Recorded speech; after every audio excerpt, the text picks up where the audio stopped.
praise God na yung lagi sa tanan mga igsuon, and mag-share ko pa sa pagkamayo sa inyo kung pag sa kagabiunan, and ang akong ingon or ma-share ang mga pastor na nagawali sa kamatuoran, wala silang nagapamutos. Kung kinsay mudawat o mamati kanila, mao ka ng dakong bulahan.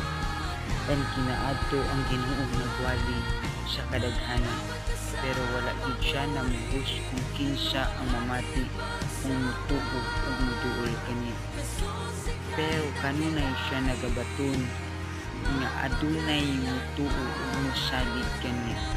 And nganong kanunay muwali ang mga pastor sa kamatuoran, nga kanunay muwali ang pastor, hallelujah, sa kamatuoran sa kaluwasan, kay tungod nasayod